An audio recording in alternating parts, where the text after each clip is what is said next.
드립니다.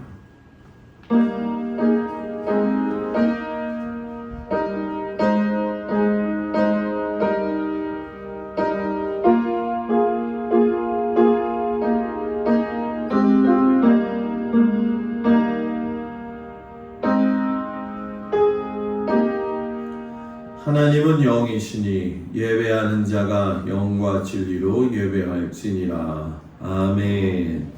경배 찬양 64장 찬양하겠습니다.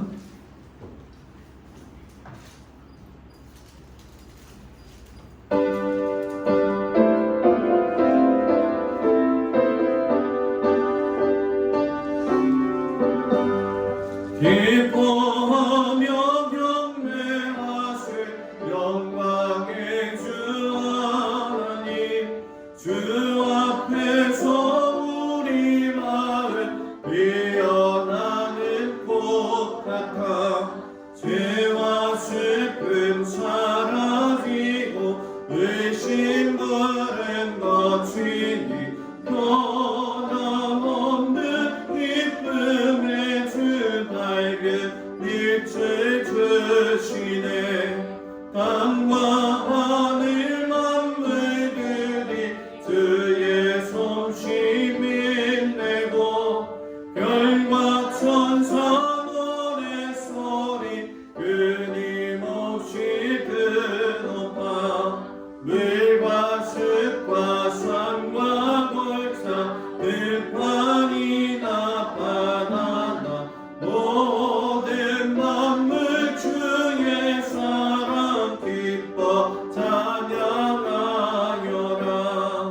은이 주는 사랑이요 복의 근원이시니 삶이 기쁜 샘이 되어 바다처럼 넘치네. 아버지의 사랑 안에 은이 모든 형제니 서로 사랑하게 도와주시옵소서. 새벽별의 노래 따라 힘찬 찬송 부르니 주의 사랑 주리 되어 함남되게 하시네. 노래하며 행진하여 사음에서 이기고 생전 나를 높이 불러 주께 영광 돌리세.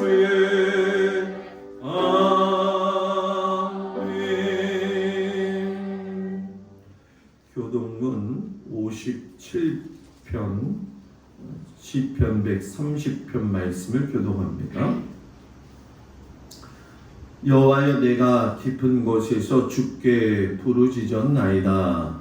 주여, 내 소리를 들으시며 나의 부르짖는 소리에 귀를 기울이소서. 여호와여, 주께서 죄악을 지켜보실진대. 주여, 누가 선이니까.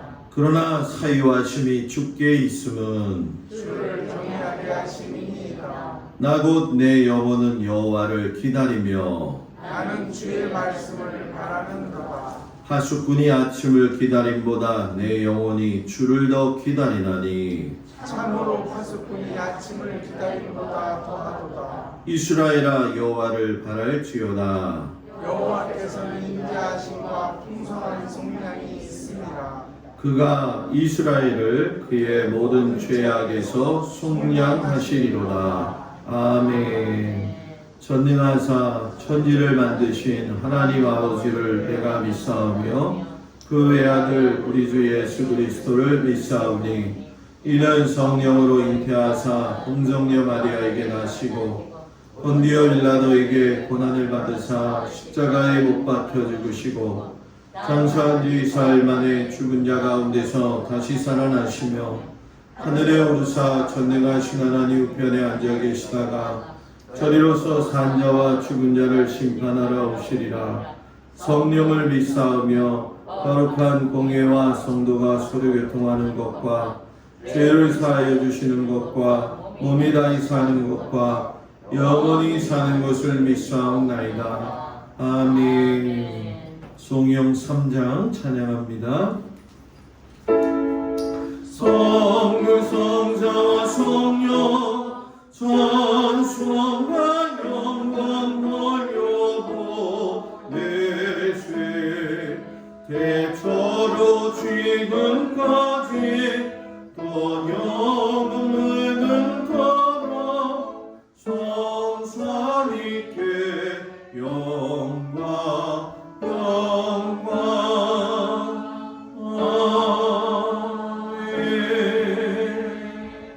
자리에 앉습니다. 곽덕일 권사님 기도해 주시겠습니다.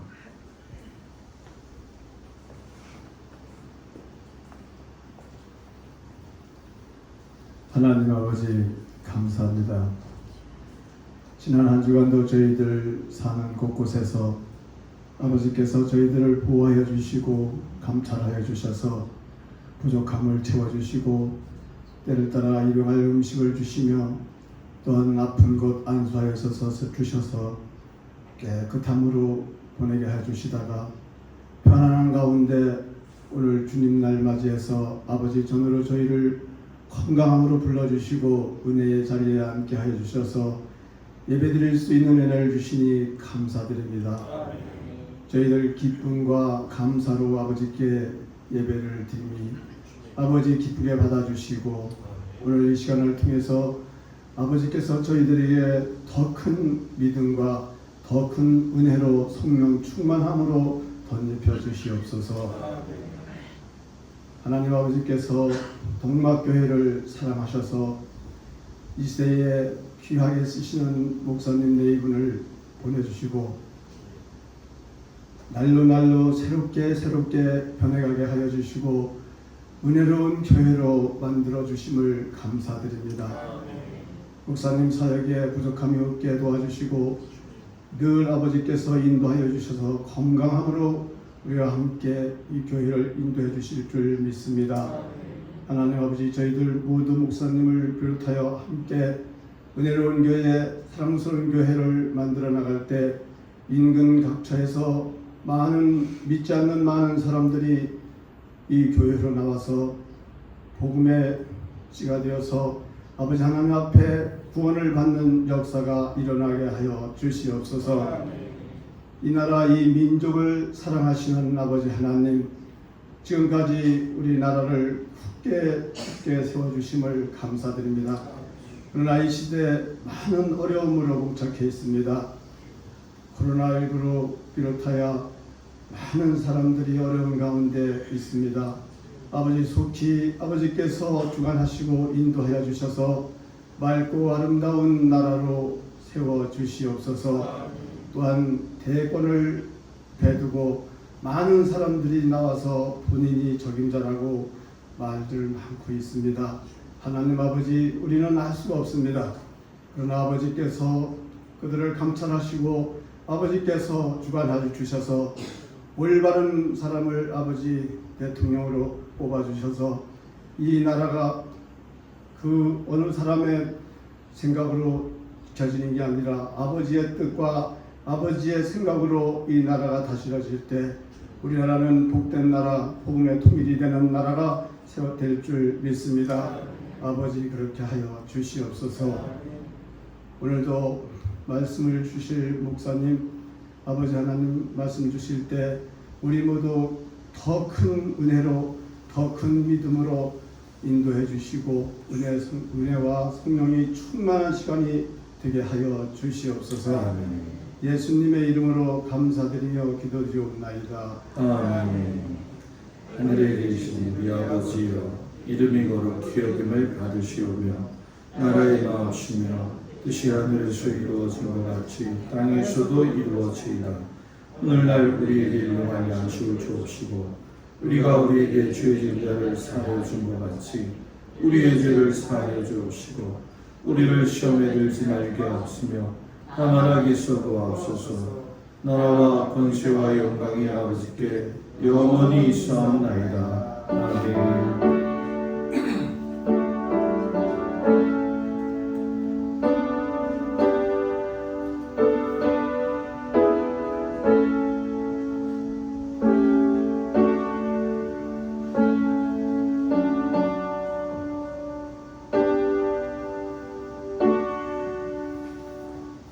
할렐루야. 우리 옆 사람하고 인사 나눕니다. 샬롬. 오늘 아침도 주님 앞에 나온 성도들 주님의 이름으로 축복을 드립니다. 우리 교회에서 오늘 성도들을 위해서 말복 선물을 준비했습니다. 이게 초복, 중복 하는 거하고 또 말복은 또 어감이 좀 다른 것 같아요. 갈비탕을 준비 좀 했습니다. 그래서 1인당 하나씩, 혹시나 부부 가운데 안 나오시는 분들도 곰곰이 생각을 했어요. 안 나오신다고 하나만 드리면 혼자만 먹기 그렇잖아요. 그래서 2개씩 이렇게 준비를 했습니다. 그래서 먹고 힘내셔서 우리 이번 주 지나면은 좀 수그러들 것 같은데 건강하시기를 축복합니다. 담임 목사 휴가 기간 제가 올려드렸습니다. 16일 월요일부터 20일 금요일까지 있는데 16일 수요 예배는 우리 장로님 인도하시고 새벽 예배는 순서를 보시고 잘 맡아주셔가지고 잘 진행될 수 있도록 함께 해주시기를 바랍니다. 찬송가 285장 부르시면서 하나님 앞에 귀한 예물 드리겠습니다.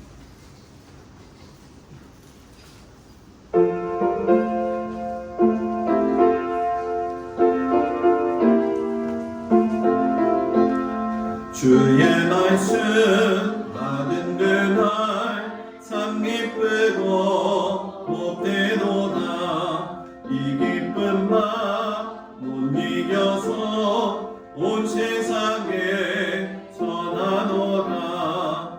기쁜 날 주 나의 죄 다시 쓴 날 느껴서 기도하고 늘 기쁘게 살아가니. 기쁜 날 주 나의 죄 다시 쓴 날 이 좋은 날 내 천한 몸 새 사람이 되었으니 이 몸과 마음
느껴서 기도하고 늘 기쁘게 살아가니.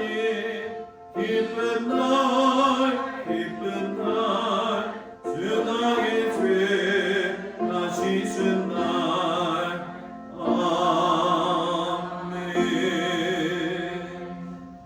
11조 박덕일 권사님, 김수자 집사님, 김수연 박상수 권사님, 김정자 권사님, 김종숙 권사님, 한정수 장로님, 박청자 권사님, 김필권 장로님, 강민숙 권사님, 감사예물 저희 가정 드렸습니다. 임기자 권사님, 한규호 집사님, 김희진 권사님, 박상수 권사님, 김정자 권사님, 박덕일 권사님, 김수자 집사님, 강병식 권사님, 오정희 권사님, 강옥순 권사님, 김종숙 권사님, 한종수 장로님, 박청자 권사님, 김종민, 조혜인, 김영미, 오서연, 김필건 장로님, 강민숙 권사님, 선교예물 김학렬 집사님, 손현옥 집사님 드렸습니다. 기도합니다. 아버지 하나님의 그 크신 은혜와 사랑에 참으로 감사를 드립니다.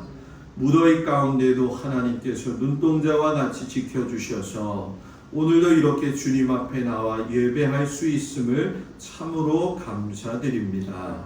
하나님께서 베풀어 주신 그 삶의 터전에서 애쓰고 수고하며 노력하며 최선을 다하여 살아온 믿음의 성도들이 하나님 앞에 귀한 예물 바치오니 이 예물 받아주시고 흠양하여 주시옵소서. 무엇보다 하나님 건강을 지켜주시옵시고 아버지여 사랑하는 자녀들을 또한 주님 붙들어 주셔서 이 어려운 시대에 믿음을 지켜나가는 귀한 가정들이 되어지도록 하나님 도우시고 인도하여 주시옵소서. 먹을 것 입을 것 쓸 것으로 인하여 궁핍하지 아니하도록 하나님 부으시고 넘치게 하여 주시옵소서. 귀한 예물 받아주시니 감사하며 예수님 이름으로 기도드렸습니다. 아멘.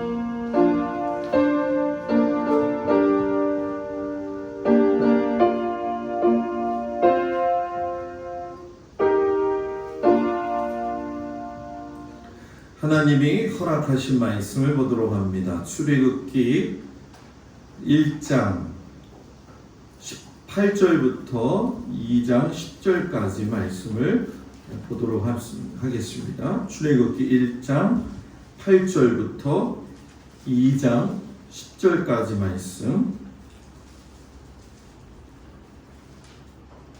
말씀을 봉독해 올리겠습니다. 8절부터 2장 10절 말씀.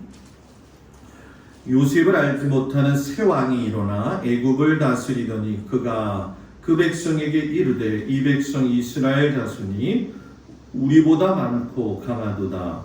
자 우리가 그들에게 대하여 지혜롭게 하자. 두렵건대 그들이 더 많게 되면 전쟁이 일어날 때에 우리 대적과 합하여 우리와 싸우고 이 땅에서 나갈까 하노라 하고 감독들을 그들 위에 세우고 그들에게 무거운 짐을 지워 괴롭게 하여 그들에게 바로를 위하여 국고성 비돔과 라암셋을 건축하게 하니라.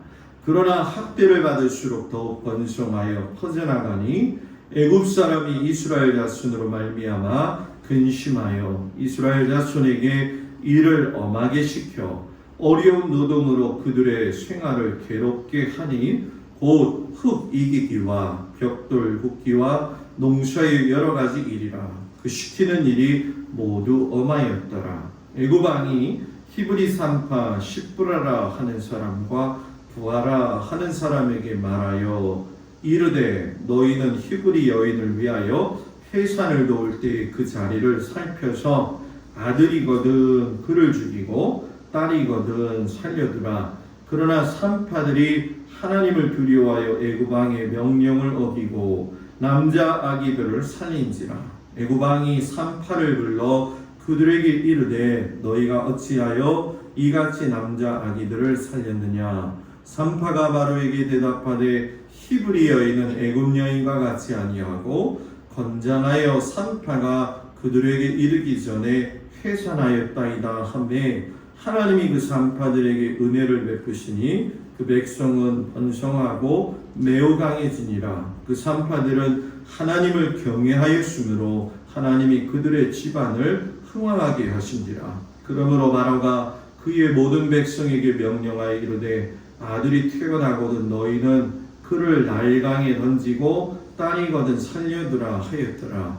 레위 가족 중 한 사람이 가서 레위 여자에게 장가들어 그 여자가 임신하여 아들을 낳으니 그가 잘생긴 것을 보고 석 달 동안 그를 숨겼으나 더 숨길 수 없게 되매 그를 위하여 갈대의 상자를 가져다가 역청과 나무진을 칠하고 아기를 거기 담아 나일강과 갈대 사이에 두고 그의 누이가 어떻게 되는지를 알려고 멀리 섰더니 바로의 딸이 목욕하러 나일강으로 내려오고 시녀들은 나일강가를 거닐 때에 그가 갈대 사이에 상자를 보고 시녀를 보내어 가져다가 열고 그 아기를 보니 아기가 웃는지라. 그가 그를 불쌍히 여겨 이르되 이는 히브리 사람의 아기로다. 그의 누이가 바로의 딸에게 이르되 내가 가서 당신을 위하여 히브리 여인 중에서 유모를 불러다가 이 아기에게 젖을 먹이게 하리이까. 바로의 딸이 그에게 이르되 가라 하매 그 소녀가 가서 그 아기의 어머니를 불러오니 바로의 딸이 그에게 이르되 이 아기를 데려다가 나를 위하여 젖을 먹이라. 내가 그 삭슬 주리라. 여인이 아기를 데려다가 젖을 먹이더니 그 아기가 자라매 바로의 딸에게로 데려가니 그가 그의 아들이 되니라. 그가 그의 이름을 모세라 하여 이르되 이는 내가 그를 물에서 건져내었음이라 하였더라. 아멘. 마태복음 16장 13절에서 20절까지 말씀을 보도록 합니다. 마태복음 16장 13절에서 20절까지 말씀을 봉독해 올리겠습니다. 예수께서 빌립보 가이사랴 지방에 이르러 제자들에게 물어 이르시되 사람들이 인자를 누구라 하느냐. 이르되 더러는 세례 요한, 더러는 엘리야, 어떤 이는 예레미야나 선지자 중에 하나라 하나이다. 이르시되 너희는 나를 누구라 하느냐. 시몬 베드로가 대답하여 이르되 주는 그리스도시요 살아계신 하나님의 아들이시니이다. 예수께서 대답하여 이르시되 바요나 시몬아 내가 복이 있도다. 이를 내게 알게 하니는 혈육이 아니요 하늘에 계신 내 아버지시니라. 또 내가 내게 이르노니 너는 베드로라. 내가 이 반석 위에 내 교회를 세우리니 음부의 권세가 이기지 못하리라. 내가 천국 열쇠를 내게 주리니 내가 땅에서 무엇이든지 매면 하늘에서도 매일 것이요 내가 땅에서 무엇이든지 풀면 하늘에서도 풀리리라 하시고 이에 제자들에게 경고하사 자기가 그리스도인 것을 아무에게도 이르지 말라 하시니라. 아멘. 기도합니다. 하나님, 우리가 인생을 살 때 내 삶을 성찰할 수 있는 사람이 되도록 하나님 함께 해주시길 원합니다. 내가 지향하고 있는 그 믿음의 고백, 그것이 하나님을 바라보는 바른 믿음의 고백이 되도록 하나님 내 자신을 성찰하는 귀한 믿음의 사람 되게 하여 주옵소서. 예수님 이름으로 기도합니다. 아멘. 할렐루야. 오늘 아침 주님 앞에 온 성도들 주의 이름으로 축복을 드립니다. 오늘 아침에는 자신의 삶을 성찰하는 신앙이라는 제목을 가지고 말씀에 좀 은혜를 나누겠습니다. 박경리 작가라고 하시는 분이 유고 시집을 내셨어요. 버리고 갈 것만 남아서 참 홀가분하다라는 이 시집인데 39편의 시가 실려져 있습니다. 그 내용을 보게 되면 자신이 걸어온 그 뒤안길을 돌아보면서 자신의 유년 시절 이야기, 또 어머니 이야기, 가족의 기억 등에 대한 이야기들을 아주 아름답고 세밀하게 표현을 했지요. 특별히 그 시에 보게 되면 자신의 그 젊은 날을 회상하고 성찰해 보면서 젊은 날에 그 내가 안타까워했던 것이 얼마나 부질없었던가, 그리고 시간이 흘러서 이제 노후의 삶 가운데 죽음을 앞에 두고 있을 때에 내 마음이 어떠한가, 이런 회포의 내용을 담아 놓았어요. 산다는 것이라는 제목의 시가 있는데 그 내용에 보면 이런 이야기를 해요. 속박과 가난의 세월, 그렇게 많은 눈물을 흘렸건만 청춘은 너무 짧고 아름다웠다. 잔잔해진 눈으로 뒤돌아보는 청춘은 너무나 짧고 아름다웠다. 젊은 날엔 왜 그것이 보이지 않았을까? 박경리 작가가 청춘을 뒤돌아보니까 가난과 고통 가운데에서 상처로 얼룩지면서 자신의 그 청춘을 이렇게 좋은데 짧은 그 시간을 이렇게 아름답게 보내지 못했는가, 이런 회상을 하게 돼요. 그리고 그 다음에 보게 되면 옛날에 그 집이라고 하는 시가 있는데, 그때 내용을 보게 되면 80평생을 정리를 하면서 이렇게 고백을 합니다. 아, 편안하다. 늙어서 일이 편안한 것을 버리고 갈 것만 남아서 참 홀가분하다. 세상과의 이별을 준비하면서 마치 소풍을 가려고 준비하는 그분의 인생 이야기를 볼 수가 있지요. 저도 그렇고 여러분들의 노후도 그랬으면 좋겠습니다. 살아온 삶이 고달프고 어려웠지만 이제는 노년의 삶에 다가가면 갈수록 격동도 하지도 않고 혼란도 겪지도 않고 죽음마저도 다른 시선으로 보면서 내 인생에서 하나님의 존재를 성찰할 수 있는 믿음의 사람이 되기를 주의 이름으로 축복을 드립니다. 저는 여러분들한테 성령 강림 절기로 들어오면서 아마 기억하시겠지만 아브라함과 야곱과 요셉의 이야기를 계속적으로 여러분들한테 말씀을 전했어요. 아브라함과 야곱과 요셉의 인생을 보면 그들이 가지고 있는 공통점이 있어요. 그게 무엇이냐면 젊어서 바라보는 자기 존재에 대한 인식하고 늙어서 바라보는 자신의 존재에 대한 인식이 많이 달랐다는 거예요.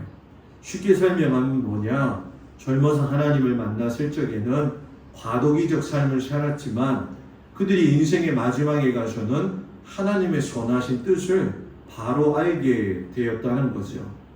아브라함을 하나님께서 갈대아 우리에서 불러내어 주셔서 미래에 대한 언약의 약속을 해주셨어요. 그 약속이 아브라함에게서만 끝나는 것이 아니라 그의 아들 이삭에게로 또 그의 아들 야곱에게로 계속적으로 반복해 주셨죠. 하나같이 나이가 들어가면서 그들은 믿음의 거장이 되었어요. 그리고 세월이 흘렀을 때 요셉에게 흐르면서 정점에 이르게 되어지는데, 형들의 음모에 의해서 애굽에 팔려갔던 그 요셉이 많이 세월이 흐른 후에 형들을 용서하는 걸 우리가 말씀을 통해서 지난 주간 은혜를 받았죠. 여러분, 그냥 사람하고 관계 맺다가 조금 기분 나빠서 상처 당하는 그 상처에서 용서를 하는 것도 대단히 어렵잖아요. 그런데 자기를 직접 죽이려고 했던 그 형들을 어떻게 용서할 수 있었겠냐는 거죠. 그건 요셉이 느낀 것은 나이가 들면 들수록 내 삶이 내 노력으로 이루어진 것이 아니라 하나님이 살게 하셨구나. 하나님이 어떤 의도와 계획을 가지시고 내 삶을 인도하셔서 이렇게 완성되어졌구나 하는 것을 이 요셉이 깨달았기 때문에 형들을 만났을 때 용서할 수 있었고, 그 형들에게 하나님이 생명을 구원하시려고 나를 당신들보다 먼저 보내셨나이다 라고 고백할 수 있었다는 거죠. 여러분, 그냥 나온 말이 아니에요. 오랜 시간 동안 자신의 삶을 성찰하고 뒤돌아보면서 나를 향한 하나님의 심중을 헤아린 그의 결론적인 이야기죠. 요셉이 자신의 삶의 고백을 맞게 살다가 하나님의 계획이 더 진행되어지는 걸 보고 이제 세상을 떠났죠. 그러면서 배경이 바뀌고 그 이야기가 바로 오늘 이야기의 시작입니다. 여러분, 창세기 마지막 장인 50장과 출애굽기의 1장의 간격에는 시간 차이가 400년이라고 하는 시간이 흘러요. 400년 동안 무슨 일이 일어났는가? 오늘 성경에 보니까 6절과 7절에 이렇게 이야기를 해요. 요셉과 그의 모든 형제와 그 시대의 사람은 죽었고 이스라엘 자손은 생육하고 불어나 번성하고 매우 강하여 온 땅에 가득하게 되었더라. 여러분, 요셉과 그의 동시대 사람들이 어떻게 됐다고요? 다 죽었다는 거예요. 그런데 그의 후손들은 애굽에서 400년 사는 동안 생육하고 번성해서 온 땅에 가득하게 되었다라고 이야기해요. 출애굽의 저자가 생육하고 불어나 번성했다라는 표현을 쓴 건 이스라엘 자손들이 그냥 번성하는 것이 우연이 아니라 하나님이 약속하신 그 언약이 성취되었다는 것을 말씀하고 계시는 거죠. 그런데 오늘 성경을 보면 조금 좀 이해하기 어려운 상황을 만나게 돼요. 왜냐하면 생육하고 불어나서 번성하게 되었는데 그 하나님의 약속이 이루어짐과 동시에 이스라엘 백성들이 어려움을 당하는 그런 결과로 나타나진다는 거죠. 왜 그런가 봤더니 400년이 지난 그 애굽 생활 속에서 보게 되면 왕조의 변화가 있었다는 거예요. 여러분, 그 8절에 보면 요셉을 알지 못하는 새 왕이 일어나 애굽을 다스렸다 이렇게 얘기를 하잖아요. 여기서 요셉이 알지 못하는 새 왕이라고 하는 건 세월이 흘렀기 때문에 애굽의 왕들이 요셉을 기억 속에서 잊혀졌구나 하는 그런 뜻이 아니라 요셉이 총리로 있었을 때의 왕조하고 400년에 흐른 그 왕조의 차이가 있다는 걸 이야기하죠. 여러분, 요셉이 총리로 있었을 적에는 힉소스라고 하는 족속이 애굽의 왕조가 되어졌어요.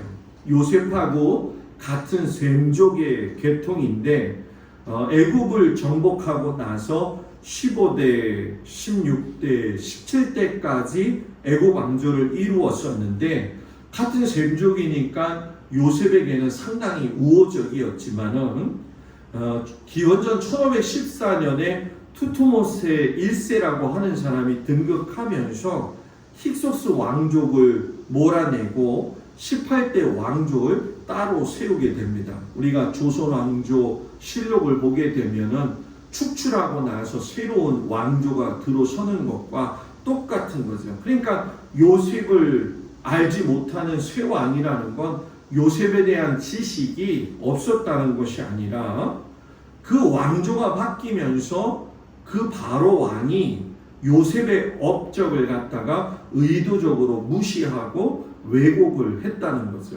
우리가 한일 그 합방이 이루어지고 나면서 우리나라의 모든 근대 정신을 갖다가 싸그리 없앴던 것과 같은 맥락에서 보면 될 것 같습니다. 그런데 문제는 뭐냐면 이스라엘 자손의 숫자가 점점 늘어나는 거예요.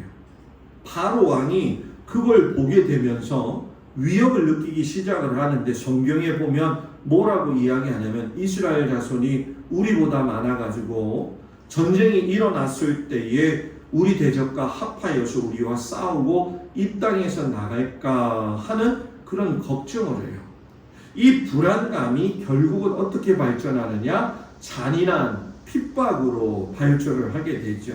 그래서 요셉의 후손들을 바로 왕이 거하는 성을 만드는 곳에 보내가지고 모진 노역을 시달리게 했습니다. 그러면 여러분 어떻게 했어요? 많이 피곤하지요. 그런데 성경을 보게 되면 12절에 학대를 받을수록 더욱 번성하여 퍼져나가니 애굽 사람이 이스라엘 자손으로 말미암아 근심하여 이렇게 얘기를 해요.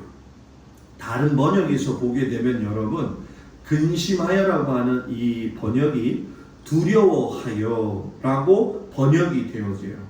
학대받을수록 더 번성해가는 노예들을 보면서 그들의 두려움이 점점 더 커져가고 있었다는 거죠. 바로 왕이 방법을 바꿔요. 지금의 현재의 노예들보다 앞으로 태어날 아기들을 갖다가 죽여서라도 이 문제를 해결해야 되겠다. 그래서 대량 학살 쪽으로 전환을 하면서 히브리 3파 중에 십부라하고 부하라고 하는 사람을 갖다가 선택을 해가지고서는 아기가 나는 그 순간에 산의 아이를 죽게 하도록 하지요. 여러분 그때 그 당시의 상황을 이 미드라시에서 이야기하는데 뭐라고 하면 이 히브리 여자들이 아기를 어느 정도로 잘 낳느냐면 나일강에 가서 하고 숨 쉬면 애가 난대요. 그 정도로 애를 잘 낳았다는 거예요. 그러니 여러분 막 변화되어져 가는 그들의 장성하는 모습을 보면서 여러분 바로가 불안감을 갖게 되죠. 그리고 또 한편으로 보면 우리는 어떤 생각을 하냐면 하나님이 그렇게 잘 장성하고 성장해 가는 이스라엘 백성들을 그냥 탄탄대로로 걸어가게 하시면 되는데 왜 바로 왕이라고 하는 사람을 통해서 이 어려운 시험을 겪게 하시는가? 여기서 여러분 우리는 함정에 빠지면 안 되는데 그것이 무엇이냐면 믿음의 사람은 눈에 보이는 것만 가지고 집착하면 전체 하나님이 보여주시는 진실을 놓치게 된다는 거예요. 하나님의 계획을 보는 믿음의 시선이 필요하다는 거죠. 믿음의 사람, 하나님의 사람은 믿음의 시선이 있어야 하나님의 뜻을 바로 보고 현실을 극복할 수 있다는 거예요. 그런데 믿음의 사람이 세상 것만 바라보면서 세상에 나오는 언어를 쓰면 그건 믿음의 언어가 아니라 여러분 사람의 언어가 되어지죠. 오늘 하루도 하나님이 주셔서 감사합니다. 목사님 더워 죽겠는데 뭔 소리 하고 앉아 있는 거지? 이런 이야기 여러분 생각해 보세요. 정말 힘들지 않겠어요? 믿음의 언어를 하고 있는가?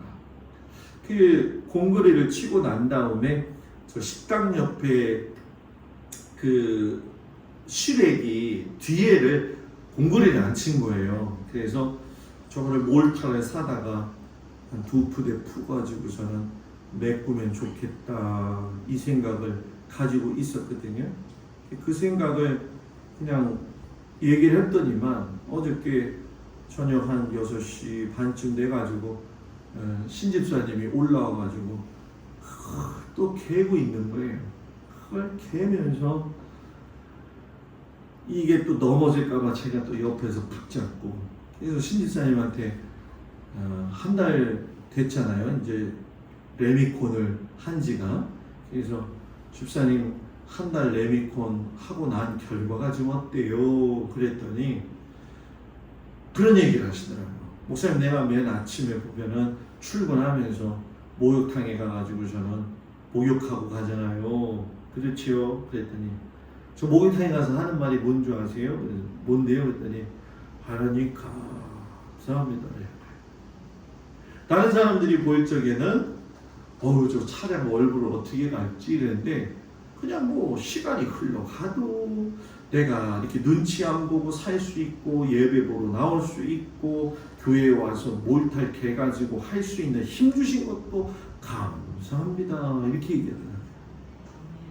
남의 일이니까 별거 안 해요. 네? 제가 감사하더라고요. 믿음의 사람이 믿음의 시선을 갖고 있으면 믿음의 언어를 이야기하는데 믿음의 사람이 믿음이 빠지니까 세상의 시선을 가지고 세상의 언어를 쓰니까 여러분 교회가 언어가 세상의 언어를 쓰는 교회가 편안하지 못하고요. 교회도 마찬가지지만 가정도 편안하지 않더라는 거죠. 하나님이 드디어 일을 시작하셔요. 사내가 태어나면 무조건 나일강에 던져 죽이라고 했던 그 바로 왕의 법령보다도 더 크신 하나님이 레이지파의 두 사람, 남편의 이름은 아므람이고 여인 아내의 이름은 요게벳이죠. 그 두 사람을 선택해서 아들을 낳았어요. 그 아들이 우리가 잘 아는 것처럼 모세인데 2절에 보게 되면 그가 잘생긴 것을 보고 석 달 동안 그를 숨겼으니 이렇게 얘기하거든요.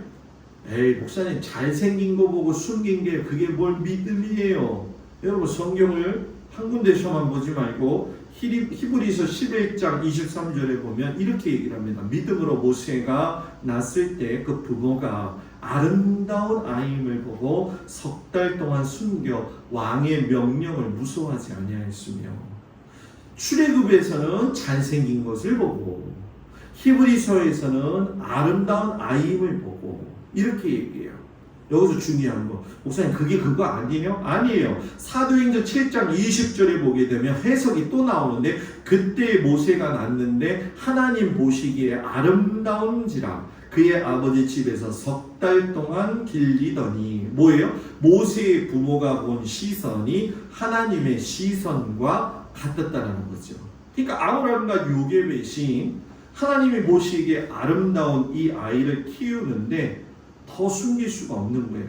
아이를 여러분들 다 키워보셔서 아시겠지만은, 깐난아기 애가 나왔을 적에랑 일주일 지나고 한 달 지나고 보면은 막 뒤집기 하고 그러면 신기하죠?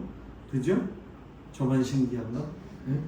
목을 뻣뻣이 들어가지고 서 있는 그 모습도 신기하고요. 참 그 신기한 아이, 석 달 되어지니까 너무 울어서 더 숨길 수가 없게 되어지니까 여러분 어떻게 돼요? 더 이상 사람의 노력으로는 할 수가 없구나. 그래서 이때 요게벳이 모세를 하나님 앞에 맡기죠. 갈대 상자를 갖다가 엮어가지고 역청과 나무진을 칠해가지고서 흘려보내. 이 내용을 갖다가 여러분 유튜브에 보게 되면 요게벳의 노래라고 하는 노래가 있습니다. 찬송이 얼마나 그 마음을 잘 표현해 주는지. 그래서 한번 가서 오늘 요게벳의 노래 이거 한번 쳐보세요. 아니면 제가 밴드에다가 또는 카톡에다가 올려드릴 테니까 그 찬송을 보게 되면 그 부모가 기가 막혀가서 쫓아가지도 못하고 눈물만 흘리면서 기도하는 모습이 나오고요. 그의 누이 미리암이 그 모세를 쫓아가는 모습이 나와요. 한동대학교 김영길 총장의 부인인 김영애 권사가 갈대 상자라고 하는 책을 썼는데, 그 서문에 보게 되면 이런 얘기를 썼어요. 갈대 상자는 불행한 시기에 어떻게 하다 보니 태어나서 어머니로부터 버림받아 나일강에 버려진 무의미한 상자에 불과했다. 아무도 주목하지 않는 상자. 그러나 갈대 상자를 뚫어지게 주목하여 보시는 분이 계셨으니 그분이 우리가 못 견디게 사랑하는 주님이시다. 여러분, 그 주님이 오늘도 여러분들을 주목하여 보고 계십니다. 마음이 아프고 힘들 때, 참 육체적으로 곤고하고 힘들 때 하나님이 모세를 바라보던 그 눈길로 여러분들을 바라보고 계심에 위로받고 힘없기를 축복합니다. 그 하나님이 아주 정확한 시간에 환경과 조건들을 만드셔가지고 바로의 공주가 나일강에 나오게 하시고, 그 공주의 눈에 또 여러분 뭐예요? 갈대 상자가 보이게 하죠. 근데 딱 열었더니 뭐예요? 히브리 아이인 줄 알게 돼요. 어떻게 알았을까요? 애국 사람들은 태어난 지 14세가 되어야 할례를 행하는데, 히브리 사람들은 태어난 지 8일 만에 할례를 하니, 딱 보니까 석 달밖에 안 됐지만 할례 행한 걸 보니까 여러분 누구예요? 히브리 사람의 아들이죠. 위기죠.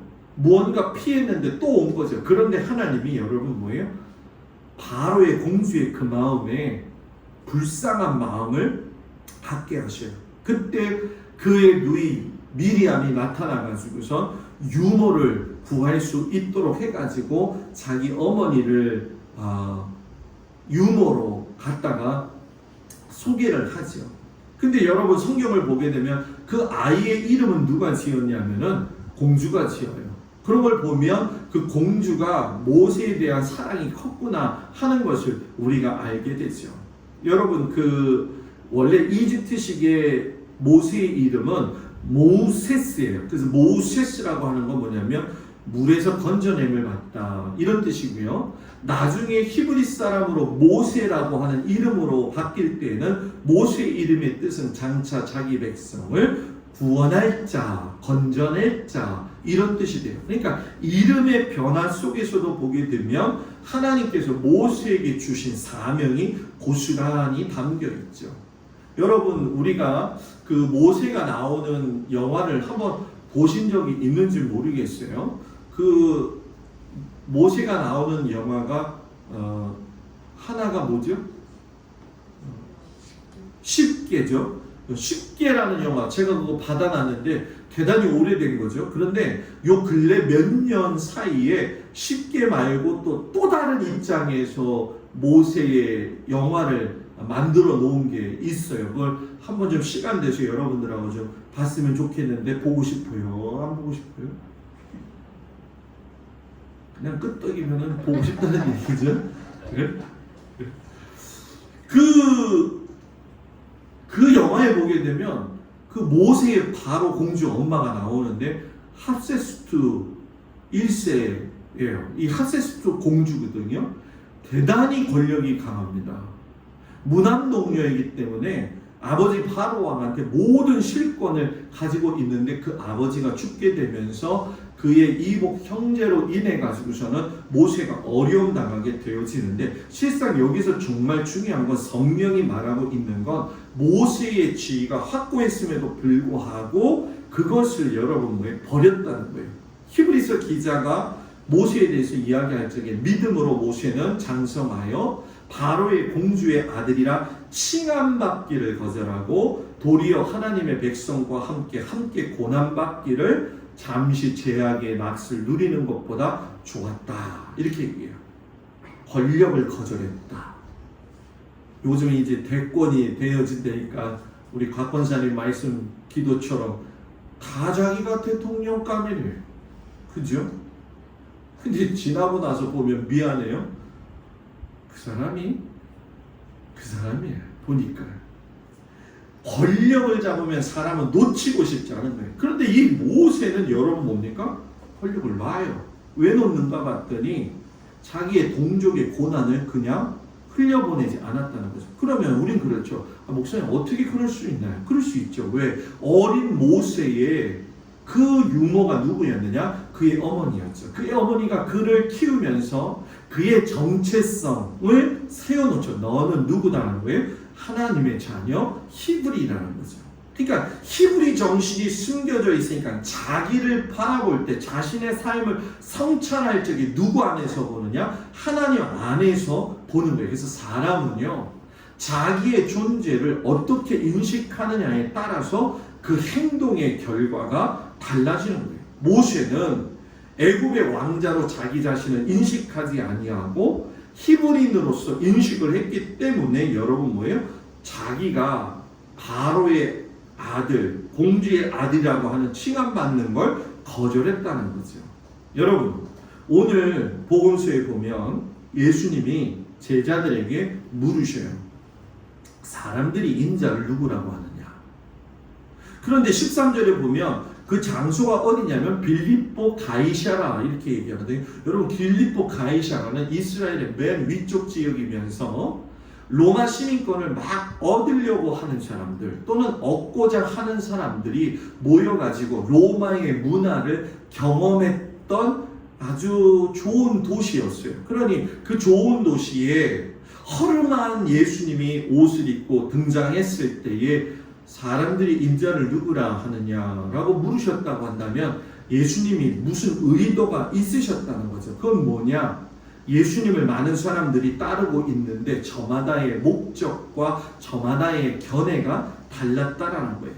그렇기 때문에 예수님은 누구라고 하는 것을 올바르게 깨닫기를 원하셨고 예수님을 따르는 길이 어떤 길이고 그 대가가 무엇인지를 바르게 알기 원하셨다는 거예요. 그러면서 제자들한테 직접 물으시죠. 너희들은 나를 누구라고 하느냐? 오늘 여러분들한테 지금 예수님이 묻는 거예요. 이 문음은 너희의 삶을 어떻게 이해하고 있느냐 이 얘기거든요.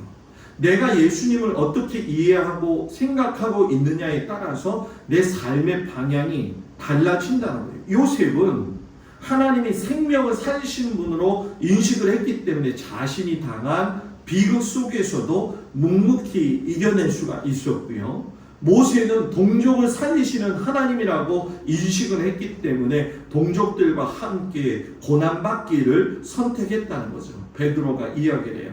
주는 그리스도시요 살아계신 하나님의 아들이십니다. 예수님이 너무 기뻐가지고서는 바요나 시모나 내가 복이 있도다 하시면서 축복하시기를 뭐라고 이야기하냐면 반석 위에 내가 교회를 세운 테니까 음부의 권세가 이기지 못할 거고 천국 열쇠를 내가 줄 거니까 풀면 풀리고 묶으면 묶일 것이다 라고 축복을 하셨어요. 여러분 교회는요 이 건물로서의 교회가 있고 부름받은 나로서의 내 자신이 교회가 되어지죠. 내가 예수님을 어떻게 고백하느냐, 우리 교회가 예수님을 어떻게 고백하느냐에 따라서 우리가 천국, 곧 하나님의 나라를 경험할 수도 있고 못할 수도 있다는 거예요. 여러분 하나님 나라는요 죽어서만 가는 나라가 아니에요. 우리가 보통 이야기할 적에 그래요. 아유 나는 죽어서 천국 가야 될 텐데, 천국 가야 될 텐데. 천국 가고 싶나요? 가고 싶어요? 안 가고 싶어요? 가고 싶어요? 천국을 가서도 경험해야 되지만 여기서도 경험해야 돼요. 하나님이 있는 곳은 하나님 나라. 우리 교회에 하나님이 계시면 하나님 나라, 여러분 마음속에 하나님이 계시면 거기도 뭐예요? 하나님 나라. 그 어디나 하늘나라. 그 어디나 하늘나라. 그러니까 여러분들의 지금 삶의 현장이 하나님 나라가 됐죠. 우리 교회에서 저는 작은 목회하면서 소망이 그거죠. 제가 이 앞에다 주보 앞에다 썼지만 사랑을 실천하여 율법을 완성하는 교회. 교회다워야 교회고 성도다워야 성도지. 그죠? 저는 우리 교회에 대한 마지막 소원이 있어요. 그게 뭐냐면 하나님 우리 동막교회가 하나님이 거하시는 하나님 나라 교회. 그럼 여러분들 속에 누가 계셔야 돼요? 하나님이 계셔야 돼요. 그냥 교회가 맨날 싸우고 맨날 미워하고 맨날 시기하고 질투해봐요. 그 어디나 지옥나라, 하늘나라가 아니라는 거예요. 살면서 우리 성도님들 많이 어렵고 힘들 때가 있어요. 그때 정말로 견디기 힘들어가지고 빨리 모든 게 끝났으면 좋겠다 하지 마시고 거기에다 우리가 잔잔히 하나님을 모시는 은혜가 있기를 주의 이름으로 축복을 드립니다. 바울이요 로마서 12장 1절에서 그런 얘기를 했어요. 너희 몸을 하나님이 기뻐하시는 거룩한 산제물로 드려라. 나를 어떻게 산제물로 드릴 수 있을까요? 내 삶을 예수 안에서 성찰한 사람만이 그런 삶을 살 수 있어요. 내가 예수 그리스도를 인하여 살고 있지. 예수님 때문에 내가 주님 바라보고 살 수 있지. 예수님 때문에 내가 이렇게 살 수 있지. 예수님 때문에라고 하는 걸 분명히 아는 자신의 삶을 성찰한 사람은 행동과 삶의 방향이 새로워질 수밖에 없다는 거죠. 오늘 이 아침 한 주가 여러분들의 삶의 현장으로 이제 흩어질 거예요. 여러분 내 마음이 하나님이 거룩한 믿음의 산재물이 되어지고 있는지. 코로나 시기에 예배드리는 게 얼마나 어려워요. 그래도 저와 여러분이 이렇게 예배드릴 수 있는 게 감사하지 않아요? 감사하잖아요. 저는 오늘 아침에 새벽 기도 끝나고 갈비탕 가지러 가는데 기분이 되게 좋더라고요. 왜 좋았느냐? 갈비탕을 들고 와서 좋은 게 아니라 우리 성도들을 오늘 하나님, 물론 제가 사드리는 건 아니에요. 교회에서 사드리는 건데 이런 마음이 들더라고요. 하나님 오늘 우리 성도들 갈비탕도 드시게 먹일 수 있어서 감사하고 설교 말씀도 드시게 먹일 수 있어서 감사하고 오늘은 좀 배부르다고 할 수도 있겠는데요. 하나님 그러면서 왔어요. 여러분들 하나님의 말씀을 잘 먹고 또 오늘 귀한 선물도 받아서 우리 점심이나 저녁 맛있게 드셔가지고 한 주간 살면서 정말 건강한 그런 삶을 살아가는 우리 모든 성도들 되시기를 주의 이름으로 축복을 드립니다. 우리 다 같이 일어나셔서 몸이 아픈 곳에 손을 얹고 이 시간 제가 기도하겠습니다. 몸이 아픈 곳에 손을 얹고 기도합니다. 주여, 이 시간 우리 주 예수 그리스도의 보혈의 은혜의 능력으로 선포하며 기도합니다. 예수님의 그 손길로, 그 피 묻은 손길로 아픈 곳에 손을 얹고 기도할 때 주님, 주의 크신 은혜와 사랑으로 강건하게 하시고 강성하게 하여 주시고 힘있게 하시고 낫게 하여 주시옵시고 피곤치 않게 하여 주시옵소서. 아버지 하나님, 내가 예수 그리스도 안에 있다라고 하는 내 삶을 성찰함으로 말미암아 세상에서 이겨나갈 수 있는 은혜가 내 믿음으로 살 수 있도록 주님 도와 주시옵시고, 한 주간도 삶의 현장으로 또 출발하는 우리 모든 성도들에게 귀하신 아버지 하나님의 놀라우신 그 크신 사랑이 영원토록 함께하여 주시고 강건케 하여 주시기를 간절히 기도합니다. 이제는 우리 주 예수 그리스도의 은혜와 우리를 사랑하시는 하나님의 그 놀라우신 사랑과 성령님의 도우시고 위로하시고 인도하심이 예수 안에서 자신의 삶을 성천함으로 말미암아 거룩하게 살기를 원하는 우리 모든 성도들 위해 이제로부터 영원토록 함께하여 주시기를 간절히 축원하옵나이다. 아멘.